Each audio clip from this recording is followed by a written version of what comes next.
Giá bán vaccine COVID-19 của Nga, giá ít nhất là $10 cho 2 liều.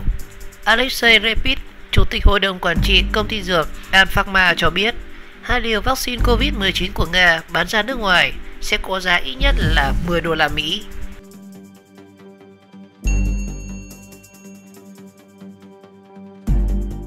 Ông Alexei Repit thông báo giá của vaccine Sputnik V sẽ rẻ hơn một khi sản lượng công nghiệp đủ đáp ứng theo nhu cầu, theo TH.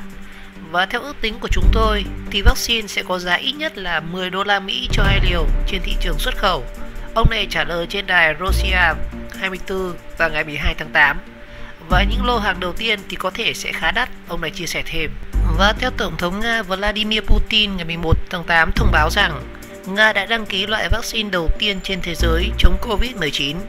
Và vaccine này do Trung tâm Nghiên cứu Dịch tễ học và Vi sinh học Quốc gia Gamaleya SIC và Viện Nghiên cứu Trung ương 27 TSN2 thuộc Bộ Quốc phòng Nga hợp tác phát triển và được đặt tên là Sputnik V.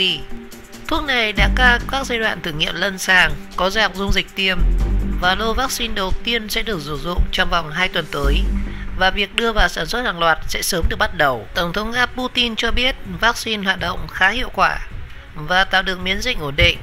Quyết định cấp phép mở đường cho tiêm ngừa virus corona phổ thông toàn quốc, Moscow trước đó đã thông báo rằng vaccine sẽ được tiêm đầu tiên cho các nhân viên y tế. Và theo Bộ trưởng Y tế Nga Mikhail Murashkov, thì vaccine COVID-19 sẽ được sản xuất tại 2 cơ sở gồm Viện Gamaleya và công ty dược Sinopharm. Ông này tiết lộ đang có rất nhiều nước quan tâm đến vaccine của Nga và quỹ đầu tư trực tiếp của Nga là RDIF đang đầu tư sản xuất và quảng bá vaccine ở nước ngoài.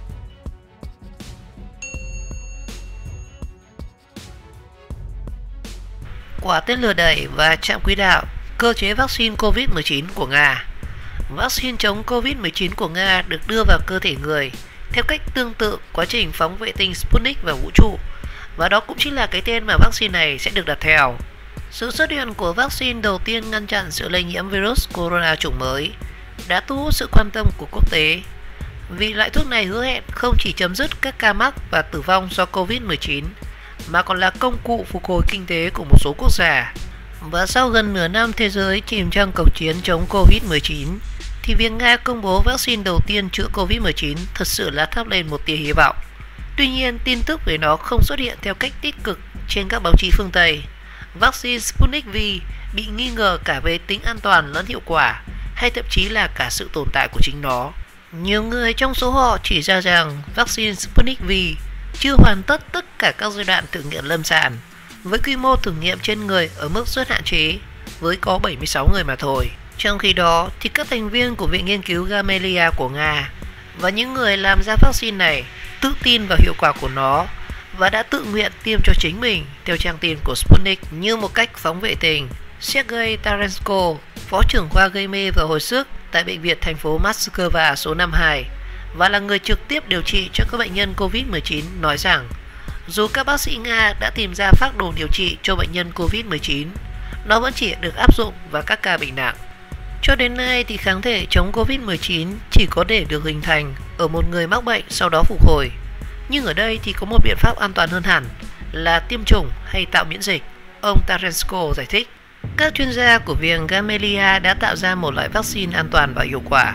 Trong cộng đồng nghiên cứu vi sinh vật học, thì viện này được xem như là chiếc Mercedes trong ngành công nghệ của ô tô. Vaccine Sputnik V về cơ bản bao gồm 2 thành phần. Đầu tiên là chủng virus adeno vô hại, có chức năng như một tên lửa đẩy, mang theo thành phần thứ hai là một đoạn của bộ gen COVID-19 vào cơ thể người, có thể xem như một trạm quỹ đạo được đưa cùng với tên lửa đẩy. Ông Tarenko giải thích quá trình theo thuật ngữ không gian mà chính cái tên của vaccine được đặt theo Sputnik V. Khi đó thì cơ thể con người sẽ nhận ra mối đe dọa từ virus corona và sản sinh ra kháng thể. Nhưng đó chỉ là phản ứng ngắn hạn và do vậy sẽ cần phải tiêm thêm mũi thứ hai.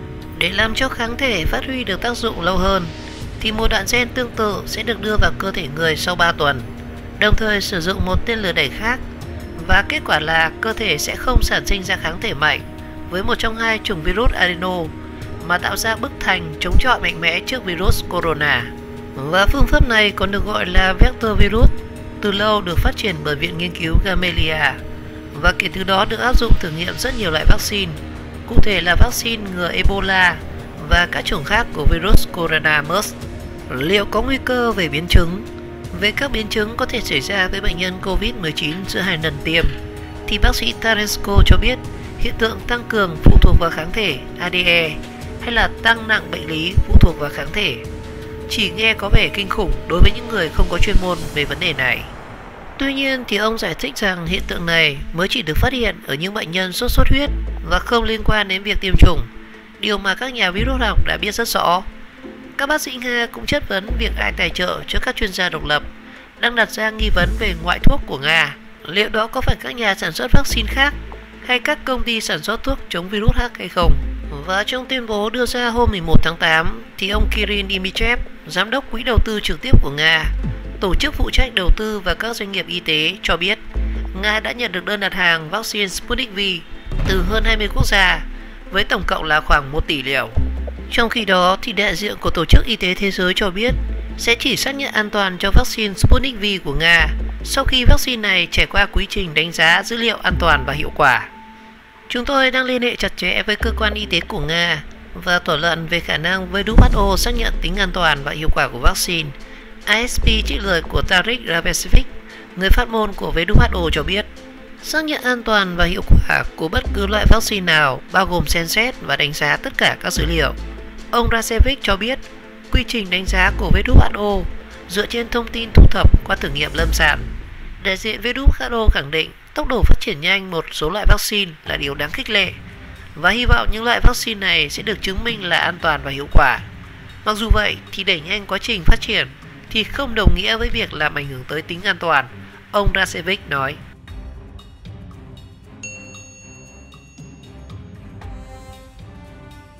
Ông Duterte muốn tiêm liều vaccine đầu tiên của Nga. Tổng thống Philippines Rodrigo Duterte cho biết ông tin tưởng vào vaccine chống Covid-19 của Nga và sẵn sàng làm chuột bạch dù không đủ điều kiện tham gia thử nghiệm lâm sàng. Tôi sẽ nói với Tổng thống Nga Putin rằng tôi đặt niềm tin lớn vào các nghiên cứu của Nga và tôi tin vaccine chống Covid-19 của Nga sản xuất thật sự là có lợi cho nhân loại. Reuters dẫn lời tuyên bố của ông Duterte hôm 11 tháng 8. Và không chỉ ca ngợi những nỗ lực điều chế vaccine của Nga, thì Tổng thống Philippines còn sẵn lòng tham gia thử nghiệm lâm sàng. Và khi có vaccine, hãy để cho tôi được thử nghiệm mũi tiêm đầu tiên, không sao cả, ông Duterte tuyên bố. Dù vậy thì nhóm đối tượng được ưu tiên tham gia thử nghiệm lâm sàng không bao gồm người cao tuổi với hệ miễn dịch suy giảm như là ông Duterte. Cụ thể thì Hội đồng chuyên gia phát triển loại vaccine này đã ban hành hướng dẫn về quy trình thử nghiệm lâm sàng. Theo đó thì vaccine được ưu tiên thử nghiệm trên nhóm người từ 18 đến 59 tuổi có nguy cơ nhiễm bệnh cao, bao gồm nhân viên y tế tuyến đầu và những người tiếp xúc với bệnh nhân Covid-19. Và những người cao tuổi như ông Duterte có thể được tiêm vaccine ở giai đoạn sau. Sự tham gia của họ cũng phụ thuộc vào kết quả thử nghiệm lâm sàng của nhóm ưu tiên. Văn phòng của Tổng thống Duterte khẳng định Philippines sẵn sàng hợp tác với Nga để thử nghiệm, cung cấp và sản xuất vaccine. Philippines đang là quốc gia có số liệu dịch tễ cao nhất trong khu vực Đông Nam Á. Tính đến ngày 12 tháng 8 thì Philippines ghi nhận 139.538 ca nhiễm và 2.312 ca tử vong vì Covid-19 và theo Worldometer. Và ông Duterte mới khôi phục lệnh phong tỏa thủ đô Manila trong 2 tuần đầu tháng 8 và cảnh báo sẽ huy động quân đội để chống dịch một cách chặt chẽ nhất.